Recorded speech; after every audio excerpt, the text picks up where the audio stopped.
야고보서 3장 17절로 18절입니다.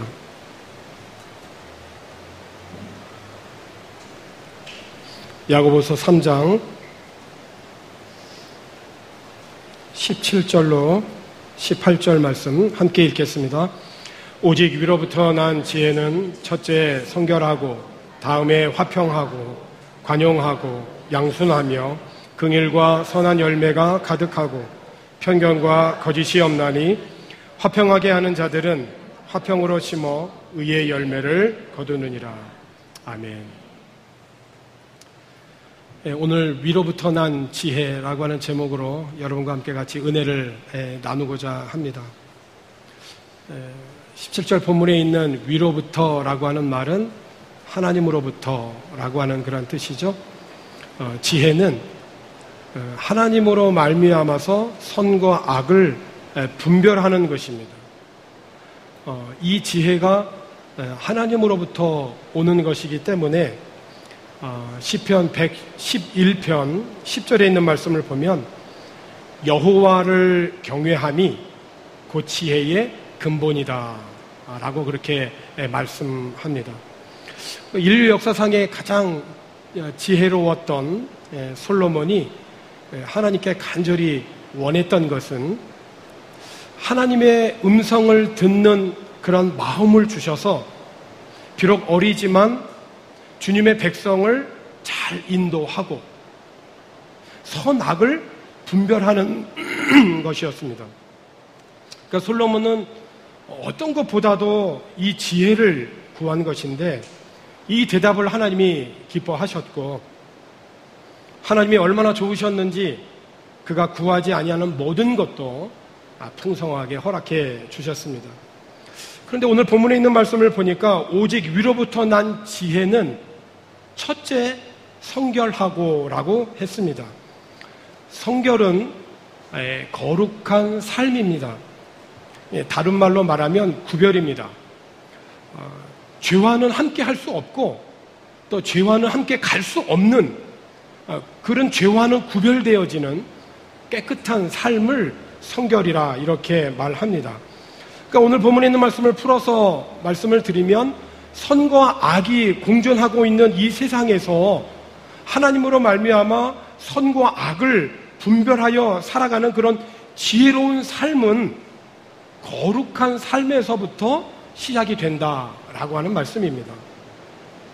그래서 메시지 성경은 이렇게 번역하였는데 참된 지혜, 하나님의 지혜는 거룩한 삶에서 시작이 된다. 우리의 마음에 좀 담고 기억을 했으면 좋겠어요. 참된 지혜, 하나님의 지혜는 거룩한 삶에서 시작이 된다는 것이에요. 그렇습니다. 우리 인생은 순간순간 선택하며 살아가는 자들입니다. 이렇게 해야 되나? 저렇게 해야 되나? 또는 이 길로 가야 될까? 아니면 이 길로 가야 되는 게 정말 맞을까? 인생은 정말 순간순간 다양한 선택 앞에 직면하게 됩니다. 오래전 세상에서도 한 광고에서 순간의 선택이 10년을 좌우한다라고 하는 그런 광고가 있었잖아요. 하나의 물건을 선택하는 데 있어서도 그 순간의 선택이 10년을 좌우한다라고 한다면 사람은 어떻습니까? 사람은 위를 바라보는 존재이거든요. 다른 말로 하면 영적인 존재라고 하는 것입니다. 영원한 생명을 선택하고 믿음으로 선택하며 살아가야 할 그런 존재라고 한다면 이 사람, 이 존재가 순간순간 선택해야 될 많은 일들 앞에 정말 중요하고 다양한 선택 앞에 참된 지혜는 영원한 생명을 결정한다는 거죠. 그 올바른 선택을 결정하는 그 시작이 거룩한 삶, 홀리 라이프에서 시작한다는 거예요. 오늘 본문에 보면 위로부터 난 지혜는 첫째 성결하고 그리고 그 다음으로 7가지, 총 8가지를 소개하고 있어요. 그러니까 우리 지혜는 어떤 삶을 살아가는 데 있어서 어떤 수단이나 방법이 아니라 이거는 삶이라고 하는 거예요. 이 지혜는 하나님으로 말미암은 삶이라고 하는 것이에요. 그 첫 번째가 성결하고, 두 번째가 화평하고, 세 번째가 관용하고, 네 번째는 양순하며, 다섯째와 여섯째는 긍휼과 선한 열매가 가득하고, 그리고 일곱째와 여덟 번째는 편견과 거짓이 없는 것이다. 그러니까 거짓말하지 않는 게 지혜로운 삶이라고 하는 거예요. 내가 이거를 거짓말하고 순간적으로 위기를 모면하면 내가 살 것 같지만 그건 어리석은 것이에요. 학생들 같은 경우에 순간적으로 한번 컨닝 한번 하면 내가 점수가 1점, 2점 올라갈 것 같지만 아주 어리석은 거라는 거예요. 지혜는 거짓이 없는 거라는 것입니다. 지혜는 편견이 없는 거라는 거예요. 이것이 위로부터 난 지혜라는 것이에요. 그러니까 여기서 지식과 지혜가 분명히 갈라지잖아요. 지식은 난리지예요. 그냥 학문적으로 얻어지는 거예요. 학교에서 배우는 거예요. 교과서를 통해서 배우는 지식이에요. 그렇지만 지혜는 삶이에요. 홀리 라이프예요. 메시지 성경을 이것을 이렇게 기록을 하였어요. 참된 지혜의 특징은 다른 사람들과 평화롭게 지내는 것입니다. 참된 지혜는 온유하고 이치에 맞으며 자비와 축복이 넘칩니다. 하루는 뜨겁고 다음 날은 차갑고 하지 않습니다. 겉과 속이 다르지 않습니다. 그런데 오늘 본문 18절에 있는 말씀을 보면 화평하게 하는 자들은 화평으로 심어 의의 열매를 거두느니라고 했어요. 이미 17절 말씀에서 위로부터 난 지혜 그 8가지에서 두 번째 이미 화평에 대해서 언급을 했거든요. 그런데도 불구하고 한 번 더 이 위로부터 난 지혜의 8가지를 설명한 후에 18절에서 다시 한번 이 화평하게 하는 것에 대한 중요성을 강조했다는 거예요.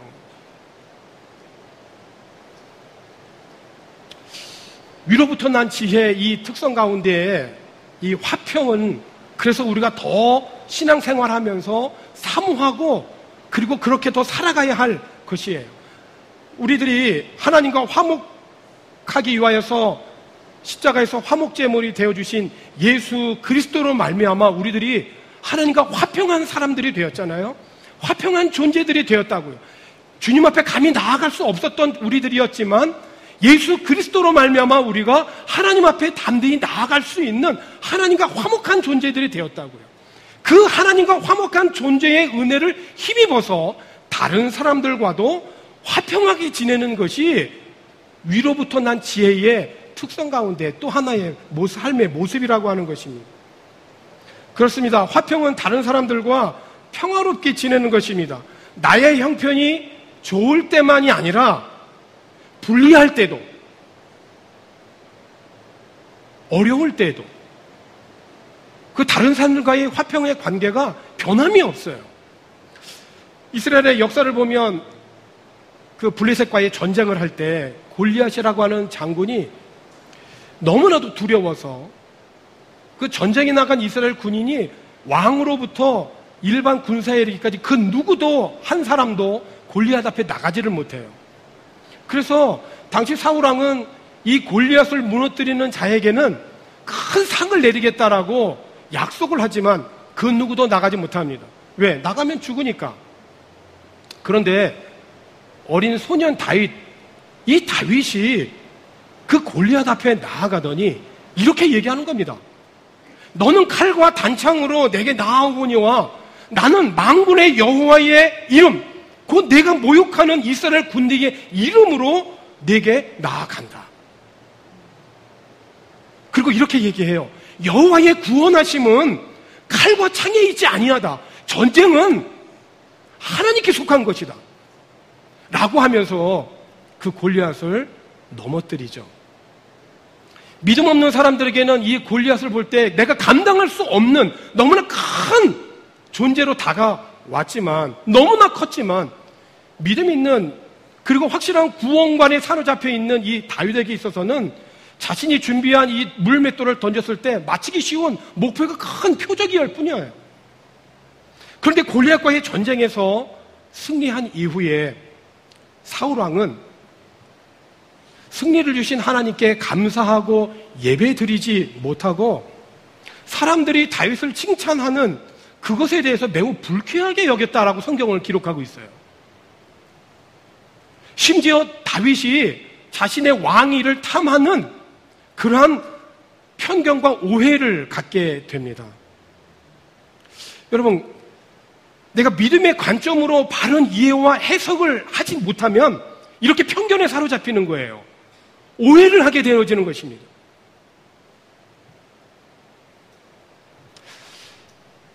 오늘 본문에 있는 말씀에서도 보면 위로부터 난 지혜는 편견과 거짓이 없다고 그랬거든요. 그러니까 사울왕은 자신의 뒤를 이어서 왕을 계승할 그 장남 요나단이 왕이 되어질 것으로 예상을 했었잖아요. 그런데 이 다윗이 등장하면서 자신의 계획에 대해 모두 다 수포로 돌아갈 것만 같거든요. 그래서 자신에게 주어진 이 권력과 힘을 사용하여서 그의 남은 인생 대부분을 허비하게 됩니다. 어떻게든 다윗을 제거하려고 해요. 그런데 어찌 보면 사울보다는 사울의 아들 요나단이 다윗을 제거하려고 더 노력할 것 같지 않습니까? 그런데 요나단은 전혀 그렇지 않거든요. 아버지 사울하고 너무 반대의 태도를 가져요. 아버지처럼 편견과 오해에 사로잡히지 않았다는 것이에요. 그가 그렇게 행동할 수 있었던 것이 어디 있을까요? 위로부터 난 지혜. 첫째, 성결하고. 그는 지혜로운 자였다는 거예요. 지혜로운 삶의 첫 출발점은 거룩한 삶, 거기에 있거든요. 그렇기 때문에 골리앗을 이긴 다윗을 바라볼 때 다윗의 승리라기보다는 다윗을 통하여 역사하신 하나님의 승리라고 요나단은 보았던 거예요.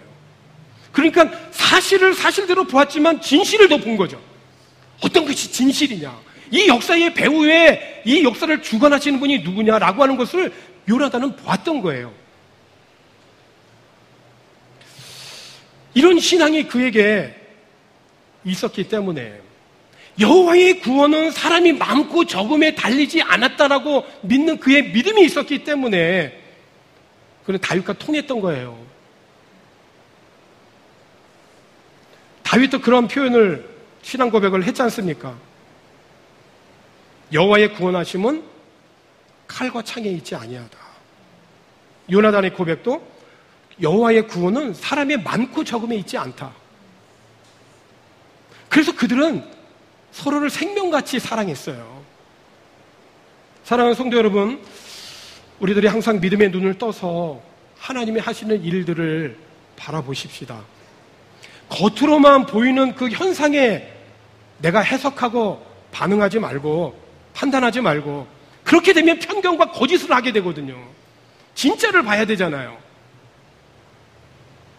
우리의 모든 삶의 배후에서 역사하시는 그 하나님을 진심으로 바라보고 거기에 집중하게 될 때 나의 경쟁자가 잘 되는 것, 나의 원수가 나를 괴롭히는 것에 이르기까지도 우리는 기도할 수 있는 거죠. 축복할 수 있는 거고, 함께 우정을 키워갈 수 있는, 평화를 유지할 수 있는, 평화롭게 살아갈 수 있는 은혜가 있는 게 정말 나를 못 살게 구는 원수 같은 사람이라 할지라도 그들을 축복하고 그들을 위해 기도하고, 나의 경쟁자가 너무 잘 되어지고 형통하게 되어질 때라도 그들을 축복하고 격려하고 기도해야 인간적인 편견과 오해에 압도당하지 않는 지혜로운 삶을 살아갈 수 있다라고 하는 거예요. 한 번은 사울이 요나단에게 이렇게 말해요.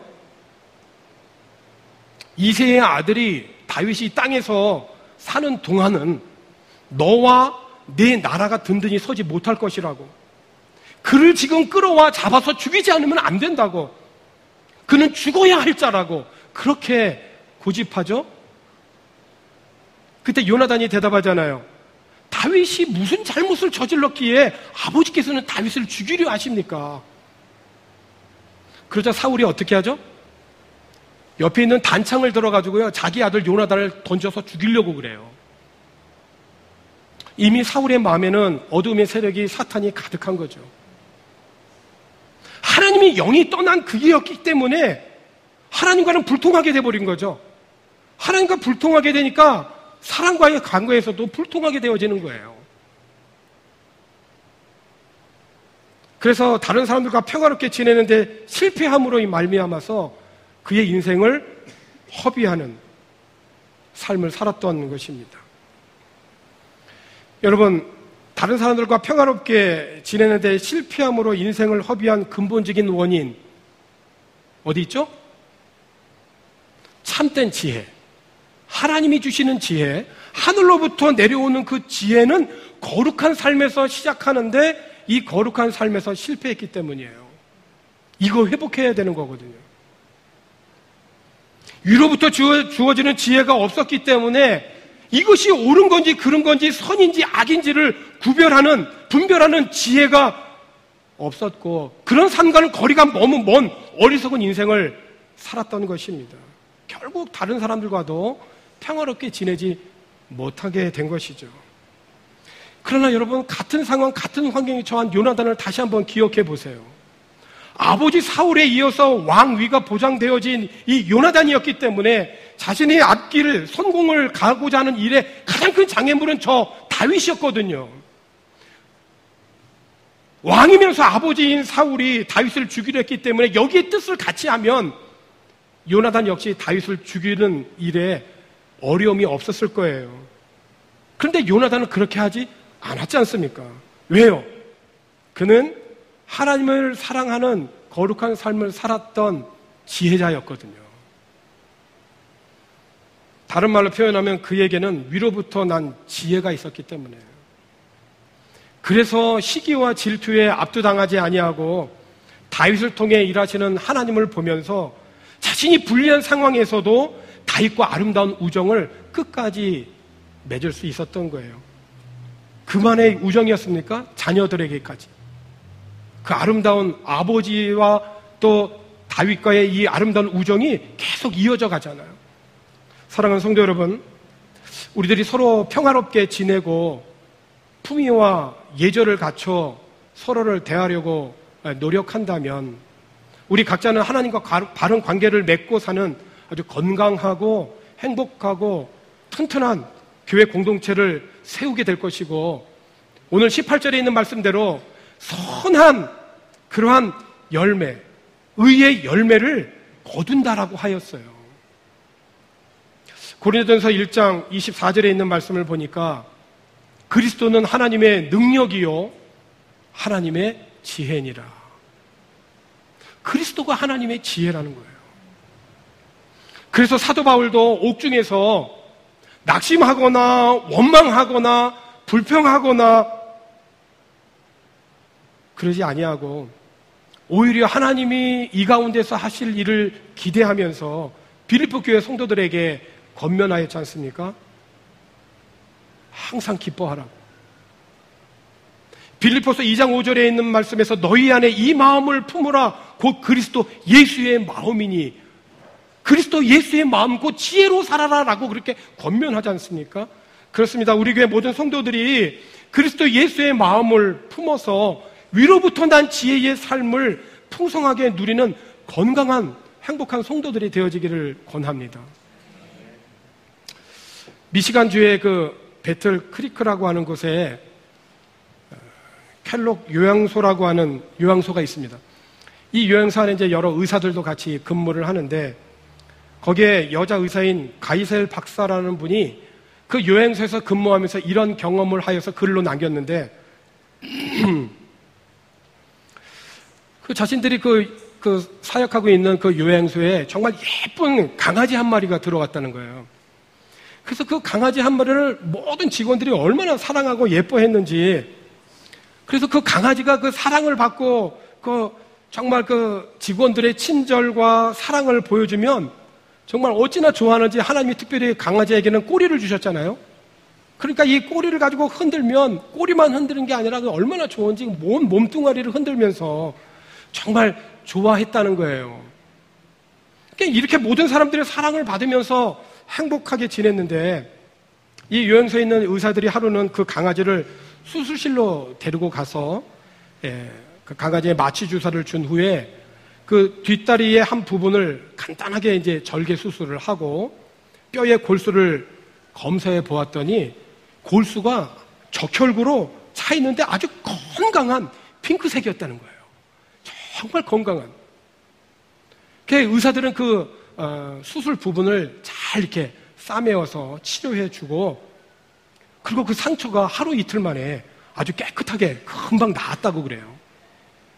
그리고 나서 이 요양소 안에 특별한 지시사항이 전달이 되어졌는데 앞으로 6주 동안 그 누구도 강아지에게 미소 짓지 말고 친절한 말 하지 말고 절대로 사랑을 표시해주지 말라고 하는 그런 부탁이 모든 직원들에게 내려졌어요. 그래서 요양소의 직원들은 평소와 다름없이 밥은 줍니다. 밥도 주고 뭐 다 똑같이 해요. 예전과 똑같아요. 똑같이 밥을 먹습니다. 그런데 강아지가 점점 기운을 잃는 거예요. 아주 강아지지만 낙심된 모습을 하고 정말 불쌍할 정도로 우울한 그런 표정이 되어서 어두운 구석이나 찾아가가지고 그렇게 꼬리를 감추고 엎드려 있는 거라는 거예요. 그리고 나서 이제 며칠이 지난 후에 다시 강아지를 수술실로 데리고 갔습니다. 그리고 먼저 본과 똑같은 절차를 밟아서 그 골수를 조사해 보았더니 그 골수가 갈색이 되어 있더라는 거예요. 그러니까 적혈구의 수가 매우 감소가 되어 있었던 거죠. 그 후로 즉시 직원들이 전과 같이 같은 사랑을 보여주면서 그 강아지를 진심으로 아껴주기 시작했다고 그래요. 그런데 그 상처가 아물기까지는 정말 오랜 시간이 걸렸고 전과 같이 이렇게 명랑하고 꼬리를 흔들고 그 멋지게 몸을 흔들면서 반응을 하기까지는 아주 매우 긴 시간이 흘렀다고 합니다. 그 의사들이 명랑해지고 활발해진 이 강아지를 다시 한번 수술실에 데리고 가서 뼈를 조사해 보았더니 그 뼈의 골수가 맨 처음과 같이 아주 건강한 핑크빛 그런 색깔 상태가 되었다라고 해요. 그러면서 이 가이셀 박사가 다음과 같이 끝을 맺은 거예요. 우리 육체의 건강은 마음의 평화와 행복감에 크게 관련되어 있다라고 하는 이 사실을 온 세상은 다시 한번 크게 깨달아야 할 것입니다. 그래요. 하나님이 우리 인간을 창조하실 때 우리 안에 얼마나 신비로운 물질을 많이 주셨습니까? 그래서 우리들이 하나님이 베푸신 은혜에 감사해서 내가 어떤 이 건강의 문제를 위해서 특별히 기도하지 않았는데도 불구하고 내가 베푸신 은혜에 감사하고 예배하는 중에 내 몸이 치료가 되잖아요. 하나님이 우리 가운데 특별한 신비한 물질을 이미 우리 안에 주신 거거든요. 사랑하는 성도 여러분, 성도들이기 때문에 하나님의 부르심을 받은 저와 여러분들이기 때문에 마음의 속을 태우는 걱정을 하면서 살지 않기를 바라고 마음 졸이지 말고 믿음으로 안심하면서 우리 이후에 구원 베풀어 주신 예수 그리스도를 바라볼 수 있는 저와 여러분 되십시다. 오직 위로부터 난 지혜를 우리가 사모하되 참된 지혜, 하나님의 지혜는 다른 데가 아니라 거룩한 삶에서 시작한다라고 하는 오늘 이 말씀을 기억하면서 믿음으로 행하여 하나님뿐만 아니라 다른 사람들과도 평화롭게 지냄으로 건강하고 행복한 성도들이 되어지기를 주님의 이름으로 축원합니다. 기도하겠습니다.